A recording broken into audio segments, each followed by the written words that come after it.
Welcome back, cousins. As you can see, I got a little upgrade, got me a new mic, okay, since our last video. Today, if this video found you, it's because you are tired. I mean, absolutely tired of repeating the same cycles and you're ready for your next level up. And I'm sure your grandma told you when you know better, you do better. But this video is going to explain why that has not been the case, okay? We are discussing the four lobes of the brain, all right, and how trauma affects your brain. Now, when you're ready for your next level up, make sure you watch this video all the way to the end because one of these lobes is causing a lot of havoc in our community, okay? Now, as I said, when you know better, you do better. On this side, we have the Hawkins map of consciousness, right? Okay, in the last video, if you haven't watched it, go back and watch the last video that I posted where I broke down exactly what the Hawkins map of consciousness is about. Okay, what he found in all of his studies, Dr. Hawkins, is that majority of society is operating very low, okay? Very low, between fear and anger, 100 to 150. Only 10% is operating from the level of courage. Okay? Only 10% is operating from the level of courage. And when you understand the lobes of the brain, the different sections of your brain, when you better understand the structure and the function, you will understand why it's so hard to know better, but you don't seem to be able to do better. Okay? Now, there are three specific lobes out of these four that are most impacted by trauma. That's like almost 100%, okay? 75, of course, if we break them up evenly, but 75% of your brain is not operating correctly when you experience trauma. And just so that we are all on the same page about trauma, because we have as a society in America especially have been deconditioned as to things in our environment. We are so used to being in a state of fear because so much is happening in the world around us. The news is projecting things, social media is projecting things. We operate in such a hyper state of fear all the time. Trauma seems to get, how can I say this, blurred. We seem to only think about trauma when it comes to like the extremes, rape, molestation, murder. But trauma, so that we're all on the same page, trauma is simply a high degree of intensity negative emotion, okay, that has either altered you emotionally, psychologically, or physically in some way. Okay, if you break a bone, your leg, whatever, has experienced trauma physically. All right, if you are in a car accident and you are now scared to drive, psychologically, mentally, you have experienced trauma. It puts you in a state of fear, and now you don't want to drive again. Okay, if you got your heart broken, you have experienced trauma emotionally that has put you in a state that you're now operating, your personality is now operating from that experience. And it all makes sense as we get into it, okay? Now, if you're new here, welcome. Welcome to the Shadow Specialist, all right? I'm Tara Tales, and I specialize in helping you to do three things. Identify the trauma that you have experienced that is causing you to repeat certain patterns, release those traumas, okay, from your body, physically, mentally, and emotionally, from your subconscious, so that you can rewire your brain, which we're going to talk about today, so that you can do the third thing, which is elevate to your next level, okay? So this video found you because you're ready for your next level up, but you just don't know how to get there. And I'm going to help you with that, okay? Now, I've been a critical care nurse for the past 10 years, right? And what I have seen is how what is going on up here is manifesting in the physical body. And when you understand metaphysics, meaning beyond the physical, you then understand that the mind creates your reality. The mind creates all of the things that you see in your external environment. Okay? And if you don't deal with them, if you don't heal them, then you begin to suppress them. Your brain does this automatically. Your brain automatically suppresses trauma, things that have put you in a low state of fear, anger, any of these lower frequencies.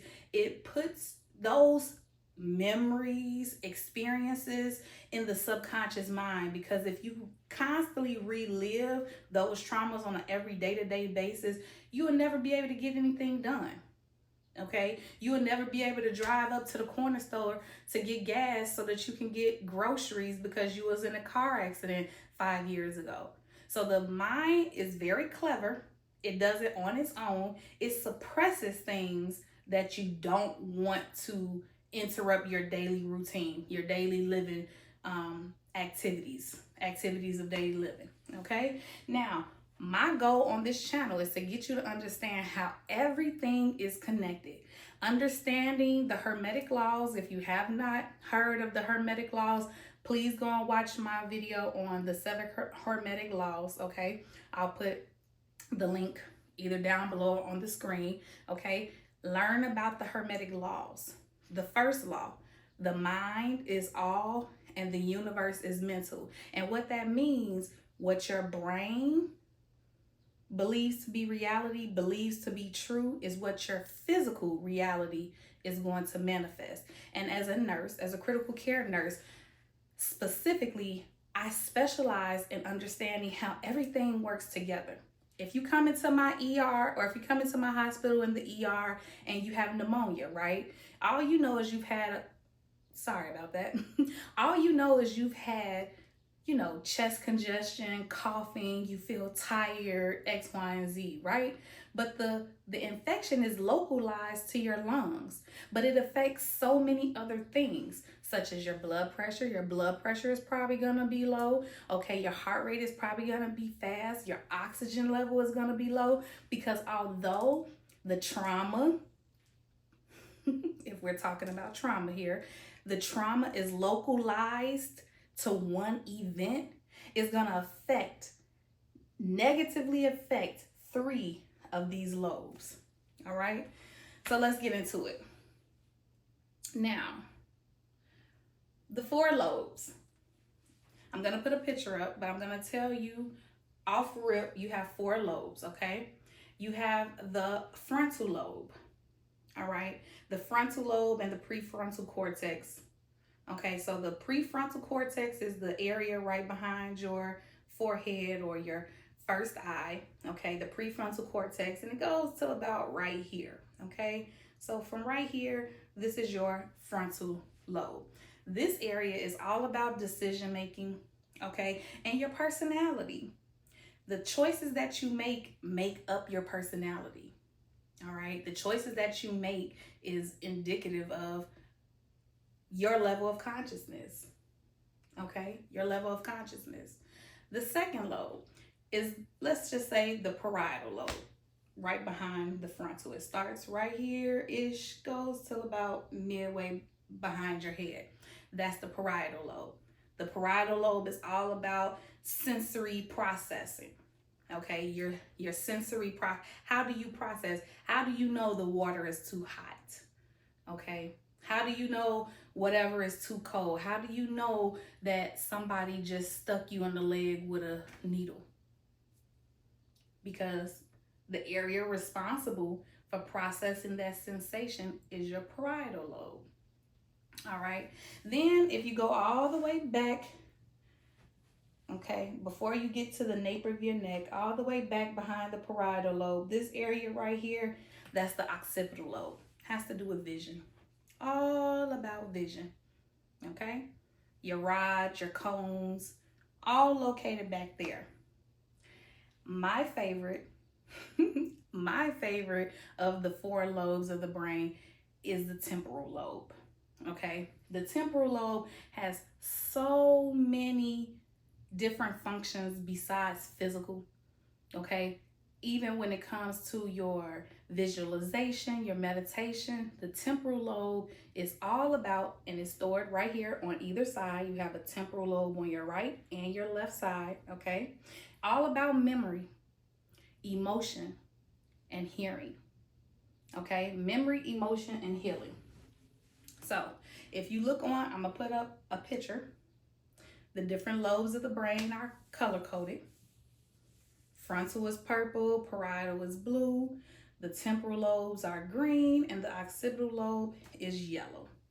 All right, now we're gonna get into what happens to these different lobes, okay, when they are damaged and they experience trauma.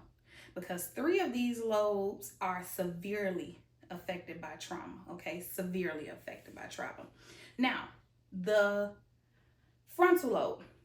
Frontal lobe, we call that the regulator, okay? It is your more developed conscious mind. The frontal lobe is more higher level thinking, logic level of thinking, all right? You have to logically process these things, all right? And when you experience trauma, this area takes a hit, specifically in 4 ways, all right?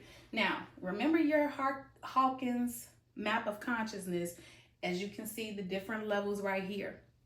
When you are experiencing trauma and your your frontal lobe is affected, you're gonna notice 4 things, okay? You're gonna have decreased activity. You just don't feel like doing anything. You don't feel very much like yourself. Okay, you don't feel very much like yourself. Your personality is off. It's the prelude to what people may describe as depressed or moody. You can say like, I'm moody.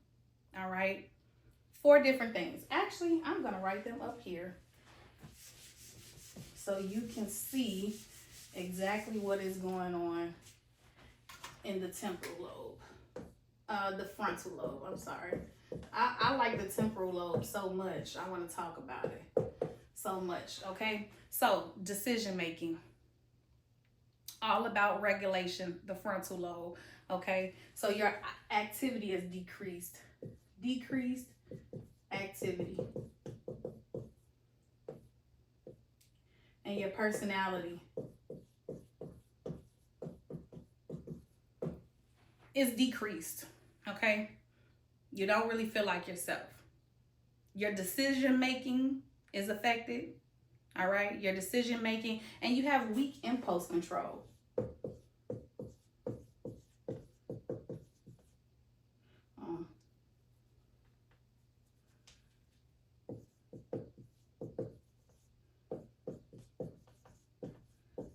Okay, I'm gonna slow it down a little bit. Weak impulse control, poor decision making skills. Okay, when you experience a heartache, ladies, how many times have you reached for too many Snicker bars or Oreos or too many of whatever is your guilty pleasure? We see it all the time in movies. All right, when a woman experiences a heartbreak, they gotta eat ice cream. She has weak impulse control. She know, or he know, y'all shouldn't be eating 13 cookies back to back. But you have poor impulse control. You're making poor decisions because your heart is hurting. You just experienced trauma, a heartache, and naturally you want to feel better. Okay, you want to feel better. So when we eat, and when we eat things that we like, it releases what? Endorphins and dopamine.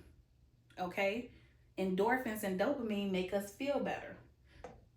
All right, now it's hard to regulate your emotions when you experience frontal lobe trauma or trauma to the frontal lobe. It's hard. It's hard to regulate your emotions because remember, the frontal lobe is the regulator, decision making. Okay, it's hard to regulate your emotions. You're crying, and I'm gonna keep using the same scenario of a heartbreak because we've all experienced a heartbreak. Okay, it's hard. One minute you fine, you watching a movie, next minute you crying because he got on the same shirt that your ex wore the first time y'all ever went out. Am I lying? No. Okay. Okay. Emotions all over the place. You're emotional. Emotions are all over the place. You can't regulate logically because remember, your frontal lobe is more about logic, your conscious mind. Consciously, you can't regulate these emotions. They keep coming up. Okay? They keep coming up. Emotional. Second thing. Fourth thing that you're gonna notice when you have damage to your frontal lobe is that you don't feel safe. You don't feel grounded. And logically, this doesn't make sense. You don't feel safe or grounded because you're fearful. Now let's just say that same ex that you had the heartbreak from, maybe he used to beat you. Okay, and you didn't put him out your house now or whatever. Maybe y'all were cohabitating in some type of way, and maybe you was living with him, and you got tired of being beat, so you done ran off to go stay with one of your best friends, but you looking over your back every time a car ride past her house or his house or whatever that's a little loud. The way your ex car used to sound, you feel unsafe. Even though your ex never even knew where this friend lived, had never been to this friend's house. You don't feel safe because you're operating from fear. You're in a constant state of fear. And I'm going to tell you why. Because just like in nursing, these 4 lobes of the brain are all interconnected. They play off each other. They work interconnectedly. Okay? Different sections are responsible for processing different things, but they all are interconnected. Okay? So, when you have trauma to the frontal lobe, 4 things are going to be affected. Okay? And this is going to appear as self-sabotage. Okay? We talked about that. Self-sabotage. Poor decision-making skills. Financially, even health-wise related, with overeating. All right? You have a poor ability to operate your emotions, okay? Might cause you to stay in that toxic relationship a lot longer than you should have, right? All right? Overreacting. You don't feel safe. You don't feel safe. You overreact. You shut down easily, okay? These are all indications that you have damage to the frontal lobe. And remember, like I said, all of this stuff works together. Now I have a little setup here, so I got my little notes so I make sure I don't forget nothing because I want y'all to get this information. You first have to understand. What is going on. All right? You first have to understand what is going on inside you so that you can begin to rewire. That's why the first step in my 3-step formula to shadow work, or my 3-step framework to shadow work, is identifying the trauma and the emotions and personality traits associated with that trauma. Now, I want you guys to look at this picture. I'm going to put this picture up on the board, and we're going to explain what is going on in this picture a little bit later. But this picture is an image of the prefrontal cortex, which is the same as what basically saying the frontal cortex, but it's the area right at the beginning of the frontal lobe, okay? Now, as you can see, the image on the left is when your prefrontal cortex and the structures involved are operating normally, okay? And when you're stressed, this image is showing you that you have trauma to different areas, okay? And it is presented as holes or gaps in the image where it should be whole, all right? Now, next, we're going to move on to the temporal lobe, because the temporal lobe is my absolute favorite.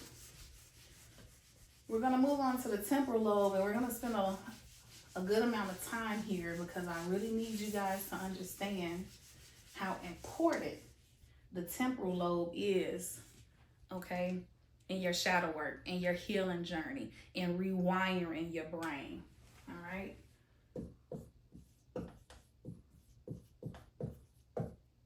Temporal lobe. All right. Now, couple things. This structure contains two very important structures, okay, that I want to get into. Two very important structures, the amygdala and the hippocampus. All right.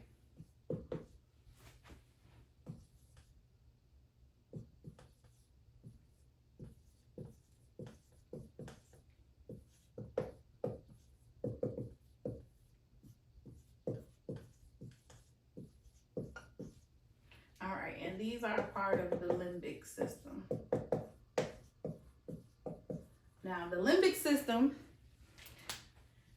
has many structures, all right, many structures, and I would definitely have to do a video all on its own on the limbic system because it is so detailed, all right. It has so many intricate parts to understand, but just knowing that it has two main components, temporal lobe.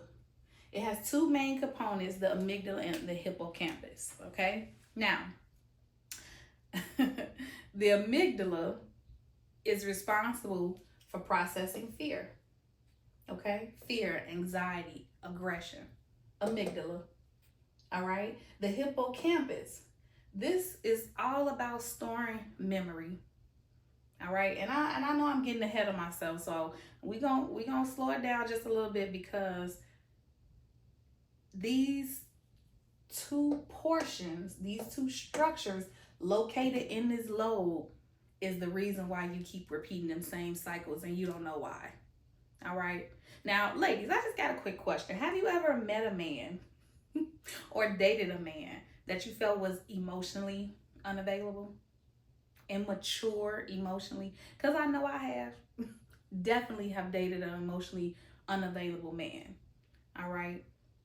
And have you ever wondered why they could just lie straight through their teeth?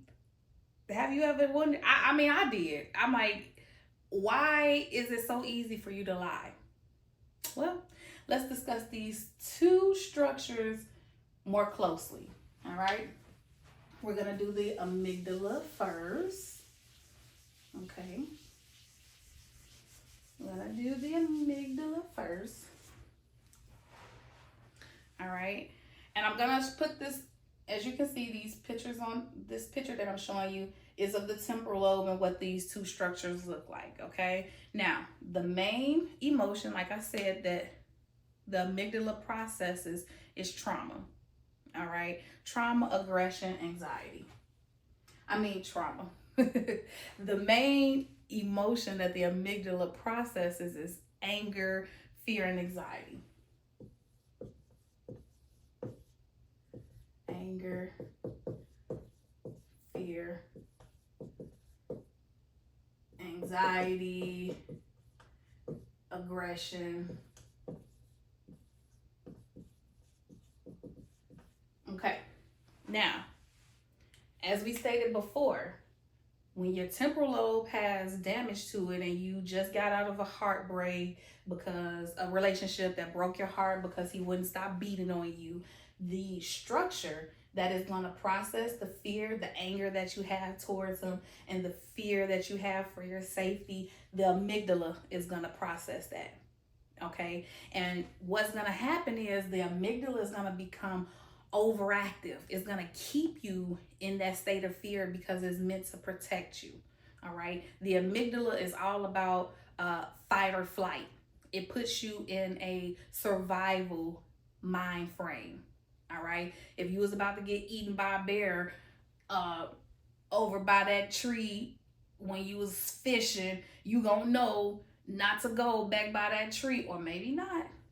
And we're gonna talk about why when we get to the hippocampus. But the amygdala is what processes the fear. All right. Once again, it becomes overactive, you stay in that state. That's why, have you ever met a mother that's overprotective? All right. Don't want their kids to do nothing. If you was raised in a black household, the main thing your mama said is they could come over here. You can't go over there. Why? If you're in my generation, okay, I'm considered a millennial, which makes my mom, or doesn't necessarily make her a baby boomer, but she was born in the boomer ish. Was she? I don't know. She was born in the 60s, okay? And around that time, there was a lot of things going on. Probably saw a lot. Uncles was touching kids. You know, they've experienced trauma because their mama probably was in slavery. I know my grandma used to pick cotton. So they've experienced some things that causes them to be overprotective. All right? They don't trust easily. They've seen too much that keeps their consciousness operating at a level of fear. All right. Now, remember that picture I just showed you guys of the amygdala with the holes in it? That picture was taken from soldiers that have PTSD, post-traumatic stress disorder. Okay? And that's because their amygdala is constantly in a state of overactivity because they've been introduced to what? Trauma, which is what? Let's review. Trauma is a intense, negatively associated experiences that change you emotionally, psychologically, or physically. Okay?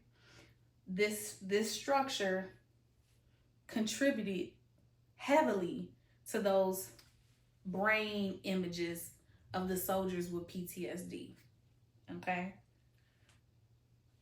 Just showing it one more time. Picture of the amygdala. And now we're going to go to the hippocampus, which is the second structure. I can leave that up there. We're going to go to the hippocampus, which is the second structure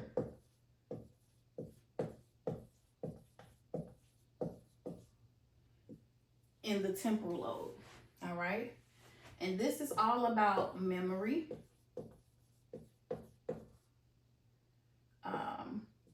navigation,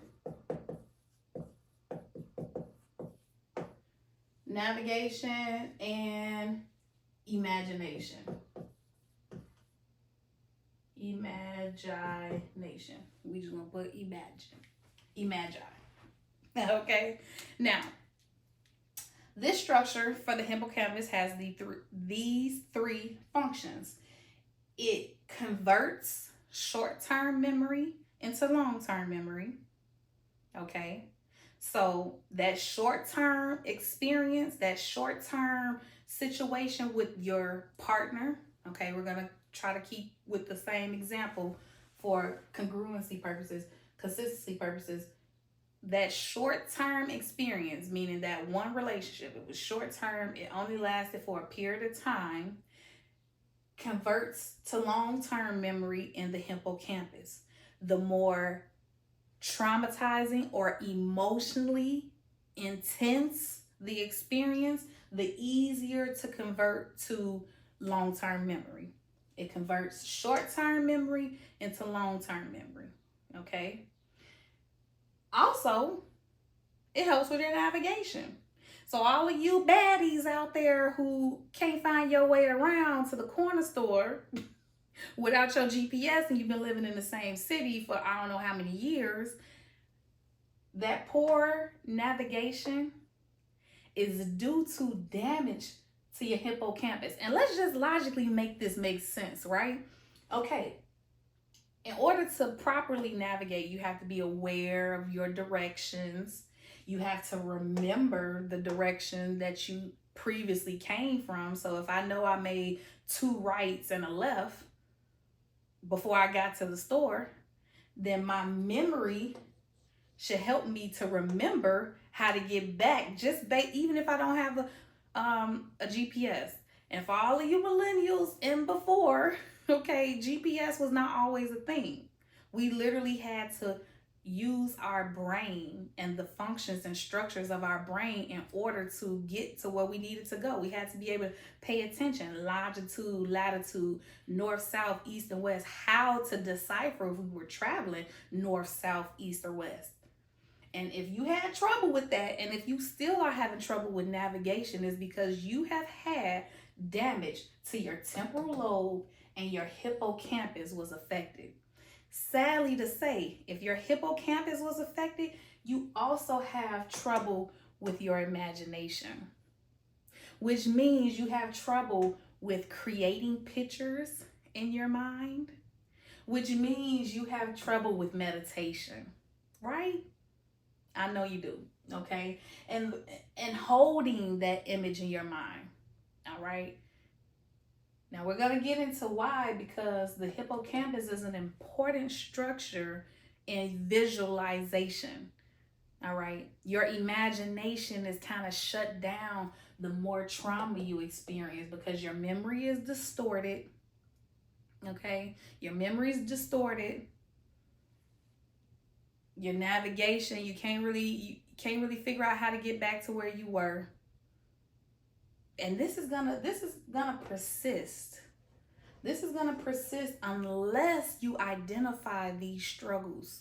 Okay? Because these structures in the temporal lobe, the amygdala, the hippocampus, these are a part of your primitive brain. Okay? A part of your parasympathetic nervous system, which means it happens without any automatic nervous system, which means it happens without any conscious thought. It's a part of your subconscious mind. All right? So if you don't address it, it's going to continue to operate on the back burner, okay, under the surface. All right. Now,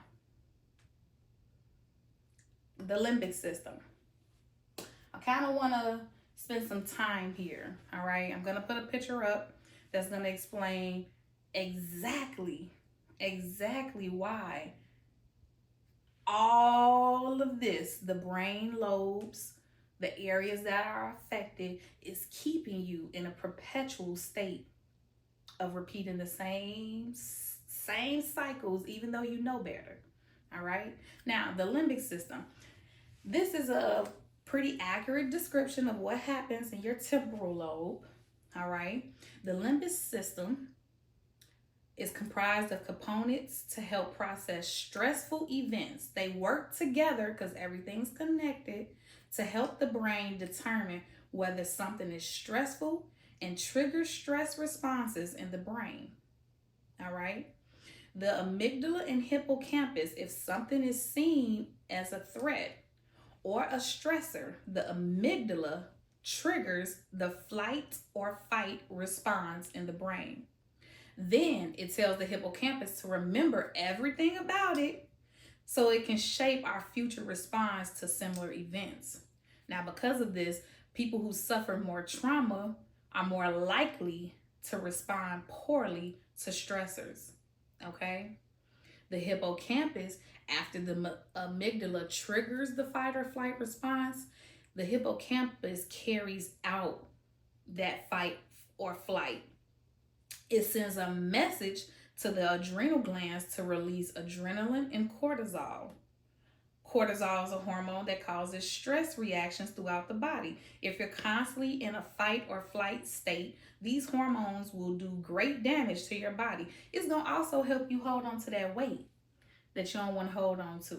Okay, that cortisol is going to prevent you from burning your fat. Why? Because primarily, as you already have heard, I'm sure, from many different people before, primarily, if you knew that there was no food for 300 miles and it was going to take you 30 days to walk there, your body needed to hold on to all the fat it had to keep you alive so that you can make it to the next source of food. All right. And your prefrontal cortex, once the amygdala has recorded all of the things about the stressful event, while not a part of the limbic system, the prefrontal cortex has a close relationship with how we experience stress. When something happens, information gets sent here to process the event on a more intellectual level with logic and evaluation skills. Using those, we develop a response. But stress can disrupt the prefrontal cortex, making it harder to make good decisions. Exactly. Exactly. Now, the next lobe most affected by trauma is your parietal lobe. Okay? So hopefully this is making sense so that you understand and you can better understand yourself. Okay? We're talking about relationships here on this channel, and we're starting with the relationship with self, because your relationship to yourself is going to determine your relationship with everybody else around you. It's going to determine the frequency that you consciously operate on a daily basis. All right? And you have the ability to rewire your brain, reprogram yourself so that you can level up. I know you're tired of repeating these same cycles. Okay? So we're going to learn how to break them. Now, the parietal lobe. I'm going to hold y'all hand.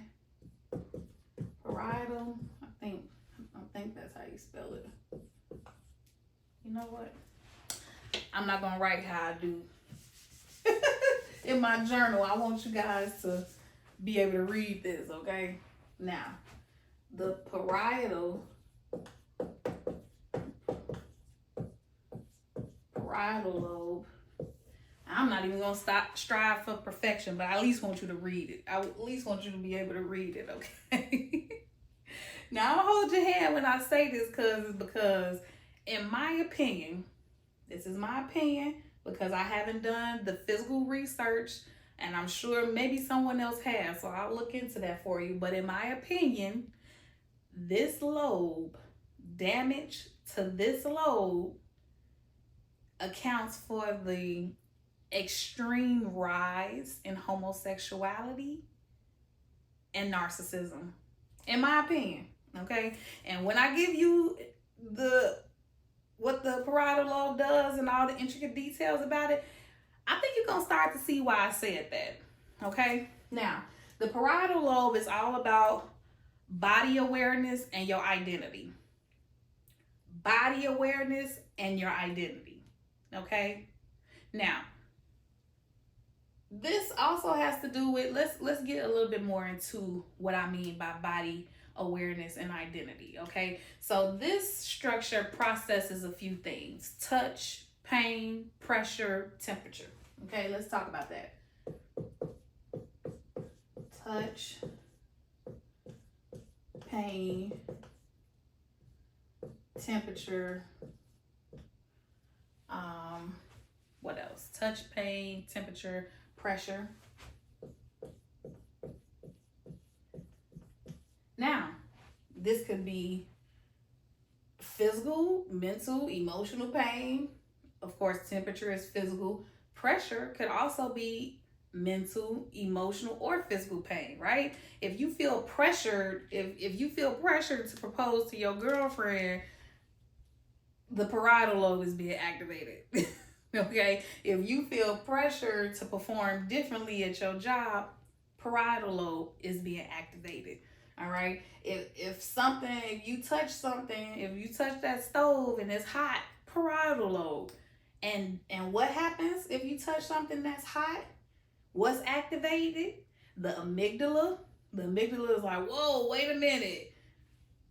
I'm in fear. I'm in danger. There's something going on. Something just hurt me. Parietal lobe is activated and temporal lobe is activated. And then what happens when the amygdala is activated? The amygdala sends the information to the hippocampus and say, wait, we want to store everything in our memory that caused us pain that we just touched, or that caused us pain, so that we don't touch it again and experience the same pain. Are you seeing how these lobes are interconnected? That temporal lobe, that parietal lobe experienced something. It sent a message to the temporal lobe. It got involved. Everything is working together, and now the frontal lobe got activated, because now you have consciously, logically made a choice in your mind that I don't want to experience that pain no more. So I ain't gonna touch that hot surface again because that's gonna hurt. You see how it is connected? Good. So parietal lobe, it is responsible for processing these sensations, right? Okay. Body movement coordination.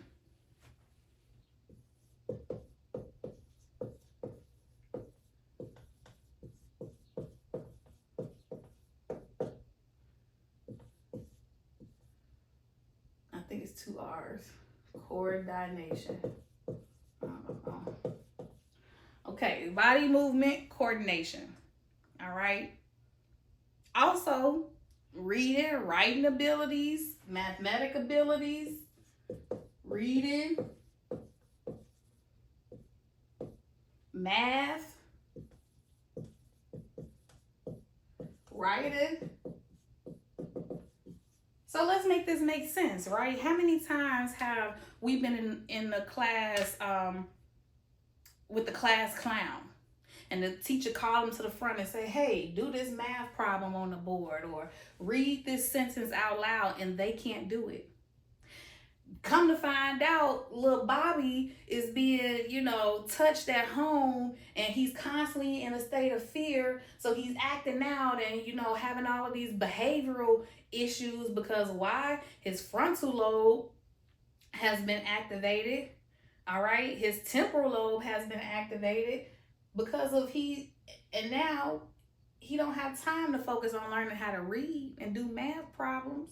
He's too busy in fight or flight, wondering if his safety of his private parts are, okay. Can he take a nap without Uncle Johnny or Aunt Bertha coming in to fondle him or not?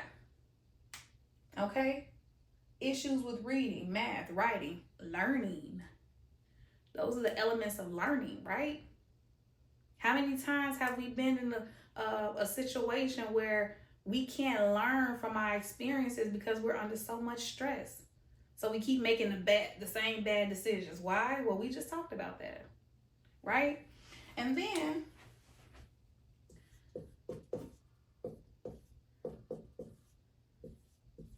disassociation. Hey, listen. If I spell anything wrong, hey, I'm not here to be perfect.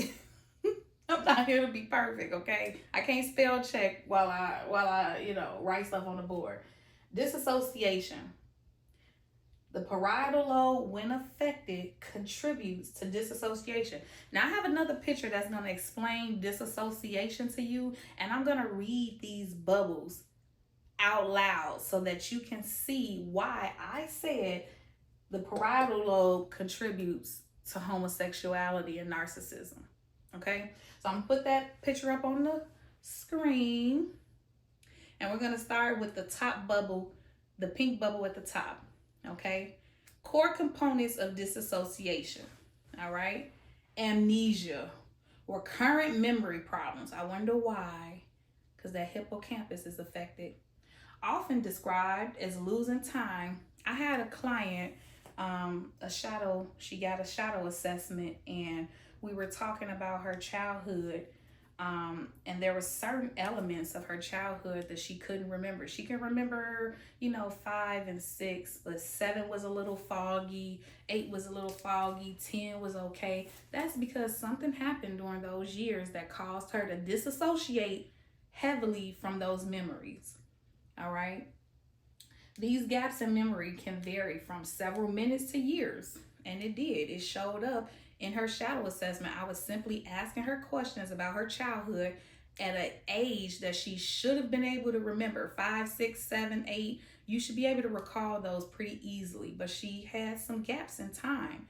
All right. She had amnesia because her parietal lobe had been affected heavily during those ages. All right, we're going to go to the right on the picture, to the gray circle, and it says derealization, sense of disconnection from familiar people or one's surrounding. For example, close relatives or even your home may seem unreal or foreign. For the example I use with the young boy that's being touched at home, he no longer feels connected to that family member in a safe way, the way they are intended to be, because he has experienced some trauma, some traumatic experience that causes him to de-realize this person is not real. They don't really exist. These are all elements of our brain's functions that uses different techniques to keep us quote unquote safe from the traumatic experience. Okay? Going down to the yellow circle, it says depersonalization, sense of detachment or connection from oneself, feeling robotic or like you are on autopilot. Now, how many of us, now ladies, I'm gonna ask you this. How many of us have those friends that's, having sex out of both draw legs? Has your grandma ever said that? You fucking out of each draw leg. That basically means you spreading that coochie around, okay? You getting around anybody who give you the time of day can get it. Why? Because you have now disconnected your self-worth, your physical self-worth, the worth of your body from an action, okay? Like sex. You do it on autopilot because you've been hypersexualized at an early age. Now you willing to just, do these things on autopilot. Identity and alteration. And it says, that's the blue dot, a sense of acting like a different person some of the time. Now, I know you guys have seen the situation with Dr. Cheyenne Bryant. Now, on some interviews, she was, very personal, very warm, very pleasant, very easy to talk to. And, the conversation was easy to navigate. But when her identity or her the identity she's created for herself as doctor came into question, her reality was challenged. Okay, so she became a different person.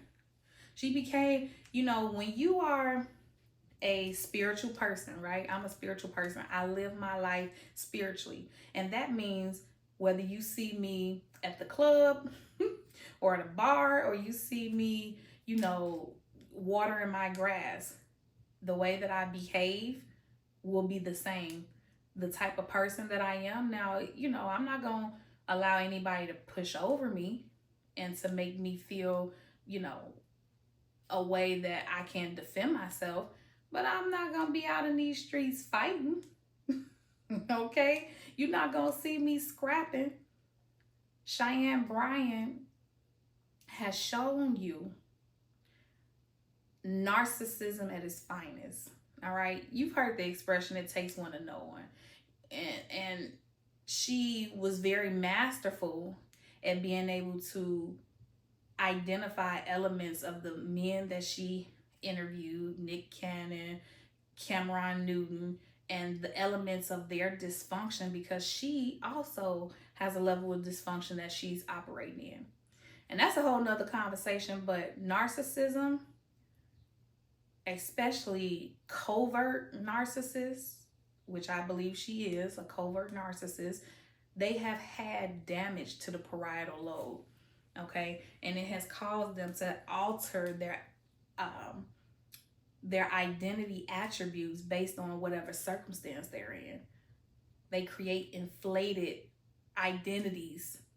Okay. Now this green dot, this is the green dot that bags up my claim to homosexuality is attributed to damage to the parietal lobe. Okay. Identity confusion. Inner struggles about one's sense of self-identity, self or / identity, which may involve uncertainty, puzzlement, or conflict. This bubble also applies to the narcissism claim as well. Growing up, I was born in the 90s, okay? It was very scarce that you saw someone that was homosexual. It just almost didn't exist. However, Nowadays, we got, it used to be you are lesbian or you are gay. You either like, boys, or you like girls of the same sex, whatever. Now we got all of these gender confused people, transgender, all of these different things, and they even want to be identified as something that they're not. Now, before you get your panties in a bunch, okay, let's just refer back to the 7 Hermetic Principles. Go and watch the video, the 7 Hermetic Laws, the laws of the universe. It simply states that everything has gender. Everything. Flowers. Unless it is an asexual reproduction process, everything has a gender. Everything has a gender. Okay, I think there's like a worm that, produces asexually, things of that nature, but they also can't reach this level of consciousness. All right. It's not a higher evolutionary type organism. But everything has gender. So I feel like I'm a man, but I'm in a woman's body, or I feel like, but it's more people feeling like they are a woman, but they're in a man's body. And personally, that is an indication spiritually to me that the divine feminine needs a rebirth. Okay. The femininity has been suppressed so heavily that different experiences has caused the brain to be damaged, which causes different elements to become activated in the brain, which causes all of these trickle down effects. Do you see where I'm going with this? Okay. The more damage that is done to the different structures of your brain due to different repeated traumas is going to cause different reality situations to occur. Okay? That is why I feel the parietal lobe is the lobe that experiences the most damage when it comes to people who are confused about their identity. Okay? And y'all say all the time, God makes no mistakes, but yet you think you was born in the same, you think you were born in the wrong body. Now, before we move past that, I want to make it very clear when I say God, the divine, I usually say the divine, but if you guys resonate with, God or whatever higher consciousness, enlightened term you want to use, okay? Understand that I'm talking about the God that created all, the divine creator of all that resides within. Not anything that has to do with something outside of you. Everything that is outside of you also resides within. Okay? So the divine that created everything and all also resides within. So when I speak about God, I'm speaking about the energetic energy, the creation of all that resides within. Okay? Now, these are the 3 lobes that are most affected by trauma. The occipital lobe, your vision, it can be affected by trauma. And there's even, shout out to Minister Jew that did a teaching about women in like the Philippines that saw their children and family murdered. Like a whole village of men and children were murdered in front of their wives and mothers. And those women who survived, they went blind. And they came to the United States. The doctors evaluated them to see, what's wrong with all of these women from this area? Why are they all blind? It has to be a structure problem, right? Wrong. It was damage to the occipital lobe that caused them to physically shut down their ability to see, physically. So something that traumatized them so heavily because their eyes were the thing that saw the atrocity, right? The brain decided that it no longer wanted to see atrocities, and it shut down the brain's ability to connect those optical nerves impulses to the brain. They eyes, the rods, the cones, all the structures that work together to make the eyes work were just fine. There were no structural damages to them. And for all intents and purposes, they should have been working well. But because they experienced heavy amounts of trauma that affected them emotionally and psychologically, and even put them in a fear of physical danger, all four lobes of the brain were heavily traumatized. And because the eyes were the culprit of the trauma, the occipital lobe shut down. But typically, the occipital lobe is the last thing to be traumatized because you need your eyes to get around and, do most of your functions. So the three lobes that are most heavily affected is your frontal lobe, your parietal lobe, and your temporal lobe when it comes to trauma. And understanding the elements of these lobes is going to help you to better understand why you know better, but you don't do better. Because healing is not just about forgiveness, it's also about rewiring your brain. All right. And hopefully you found this information helpful. And if you are ready to identify your traumatic experiences and the personality traits attached to those traumatic experiences, the link down below to my free Pain to Prosperous Masterclass, I'll put it down below. Every Wednesday, I teach you guys how to turn that pain into prosperity so that you can benefit from your trauma and everybody around you can benefit from the things that you have learned from the things that you've been through. Okay, now this happens every Wednesday, so click the link down below, get registered for the Pain to Prosperous Masterclass so that you can begin to know better and do better. Endless love, y'all. Till next time, peace.